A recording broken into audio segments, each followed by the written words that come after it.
یار بعضې خلک وي تاسو خپل بالکل مشر په شان دي. موږ خپل مشران په شان دي بالکل به نه یو. ځکه چې زموږ مشران چې کوم وی که نه کور ته چې دشمن پناه واغسته که نه هغې له به پناه ورکړه. موږ کې دونه غټ سمیت نشته، موږ هغه نه یو. زموږ مشران چې وی که نه نو هغې صبر به کولو، موږ کې صبر نشته. زموږ مشران چې وی که نه نو هغې ته پته دغه کسبت دی، هغې الله د رضا دپاره به هغې ته لاره کړله او پرېښوده. څونه ظلمونه څونه زیاتیانې شوي دي، هغې نه پس ته به هغې یو بل له وبخل، زړه کې به نیتونه زړه کې به بغض چا لپاره نه ساته، نیتونه به خراب نه ساتل. نو مونږ خپل مشران ته بالکل نشو رسېدی. څوک چې تا ته وي که نه ته بالکل خپل مور په شان دي، بالکل مونږ هغې په شان نه یو. ځکه چې هغې داسې وخت تېر کړی دی کله هم مونږ نشو تېرولی.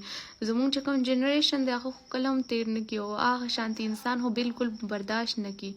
نو پلیز مونږ خپل مشران سره مه کمپیر کوئ ښه.